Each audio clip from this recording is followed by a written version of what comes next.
And we are live. Hello, Elvis. Elvis also want to join us for the live podcast. And today we actually have an interesting topic. We're going to speak about how to build trust. But to build trust from the side of when you build a brand, this is one of the most important things that you need to have. This is part of the foundations in your brand. Like if people won't trust you, they won't be your clients. If people don't trust you, they're also not going to be your best brand ambassador. So why not?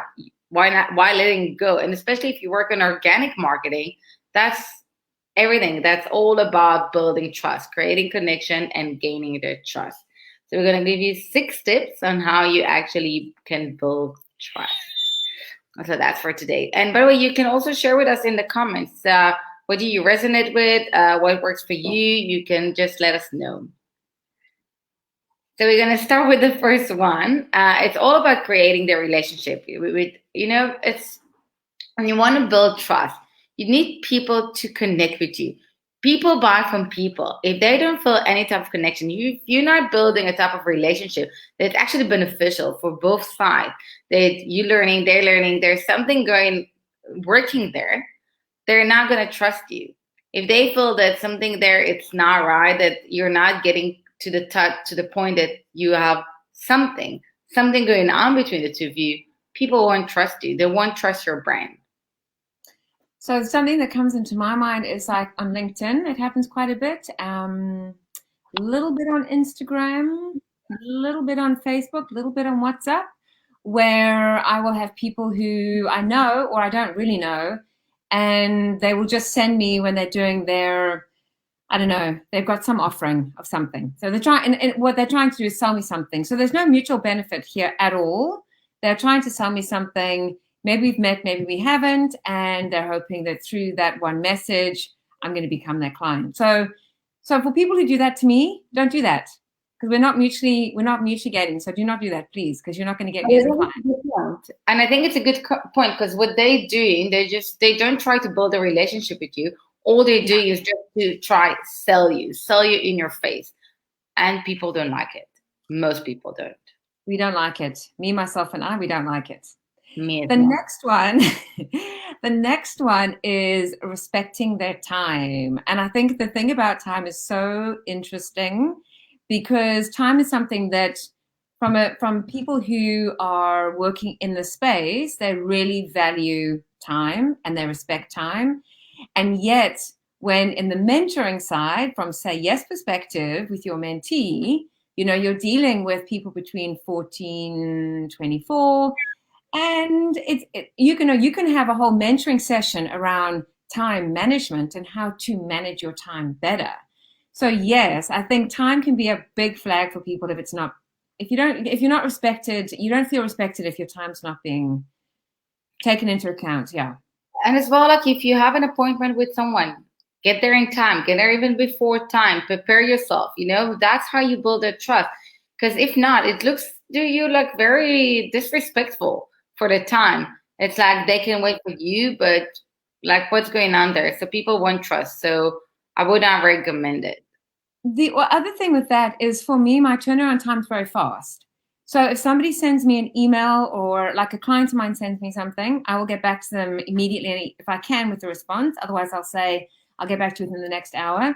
So that for me also goes under that same kind of thing about time. If somebody sends you something with a question, then respect their time and get back to them within a time frame. Yeah. Exactly. And if you know that you're procrastinating all the time, so don't commit to your saying, I'm going to respond in an hour. Just understand it and say, okay, it will be within 12 hours or whatever it is. Mm-hmm. And the next one is also to be flexible and patient. And that's very important, because sometimes, like even now with COVID and everything, some people out of nowhere, there's something that happened they cannot do, show them that you understand them, that you see them. Show that you can be flexible with stuff, that it's okay if that's not working. We'll figure it out. We'll find something. Be patient to them. Like, not like take your anger on them. Like, I must admit that I had in the last few weeks that, it wasn't an easy time for me on my personal life, but I was really trying to be all the time patient with them. I took my anger on other things, but not with my clients. But it is part of it because that's how you're going to build their trust. That's how you're going to gain it from them. Well, if I think of even about this, sometimes the Wi-Fi, I don't know, it just doesn't. We've had situations where it's just stopped or it's frozen or whatever it's done. And you have to be patient and flexible because these things happen, right? True. I agree. Yeah. So the next one is deliver the unexpected. So the way that I see that is to give more than what the person is actually thinking they're going to be getting. It is. And it's like, as you said, like, when you build your brand, it's all also about like expectations, and that's why you need to reach out to the right people, because you don't want to tell them I'm going to deliver X and they will receive Y, and the expectation is not the same, and that can destroy your brand. And that's why it's very important to make sure that you're doing the things that they expected and even surprise them, bring them stuff that are out there. Say, oh my God, that person really knows me. You really understand what I need. He knows exactly what the solution to come with. And that's part of it, because that's, again, showing them that you see them if you're delivering the unexpected. It's not only like what you wanted, like, I'll give you way more than what you were expecting because I know you. So something that comes to mind, if somebody phones me, like this happened yesterday, somebody phoned me and they're interested in coaching, but they've never, ever, ever had the experience of coaching. So my response to that would be, well, then why don't you have a half an hour complimentary session to see if it's something that you like and something you connect with? Because to invest and spend the money and then suddenly look at it and go, oh, no, I actually need something else, is also, so I think for me, that's also just listening to the client and getting a sense of what you think, could be to benefit to them. Yeah. No, so I fully agree.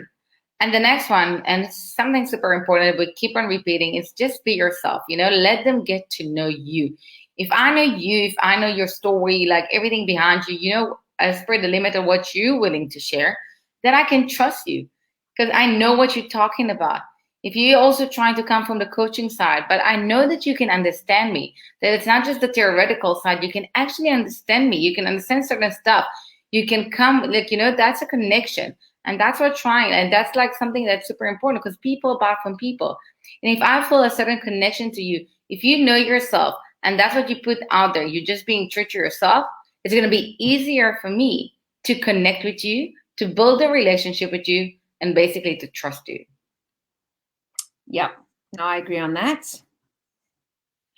And then the next one is to listen to them. So to listen to, which we've kind of touched on, to listen to what your clients are saying. So I think, a big thing is around, in my case, it's around when they're available, especially if they're living in overseas, or, when are they available? What is their flexibility? Like, just to really listen to whatever your clients are saying. And not to a point that you are always accommodating to your own detriment, because that's called people pleasing. I don't believe in that, but definitely be accommodating to the client is paying you, so see how you can accommodate them and be aware of what they're needing. It is, and the clients are telling you everything. And it's not, it's not even in clients. It's with your partner in life and for everyone.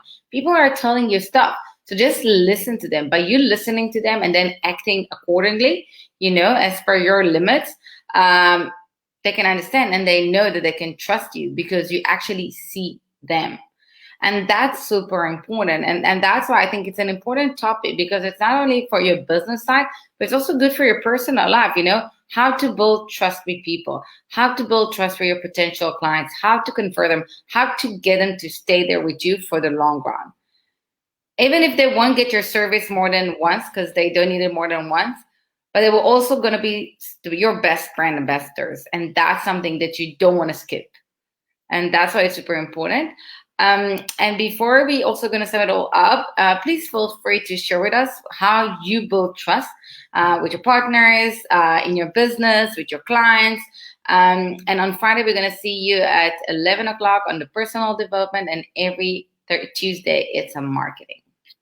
I think also something worth sharing is if you have broken somebody's trust in any regard, if you've broken somebody's trust, it's hard work. It really is. To build that trust back is really, really, really hard.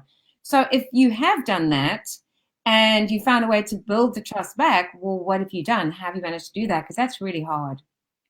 It is, and I think some of the tips here will help you maybe to gain their trust back, but don't get to that place. Work on building that trust and maintaining it and not destroying it. Yeah. Because it's easy to destroy, as you say.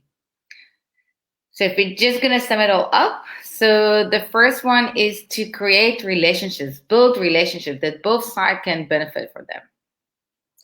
And the next one is respect their time. And the next one is to be flexible and patient. Deliver the unexpected. And be yourself. Let them get to know you. And then most importantly, definitely listen to them.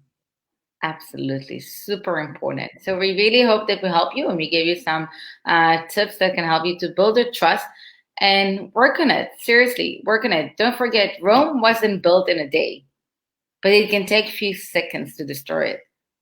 So is your brand. So is the trust that you build with your clients. So think about where you want to take it, because it takes much more time and money to rebuild it versus from creating and maintaining it. Yep. And then we see you Friday. Yes, see you on Friday. Bye.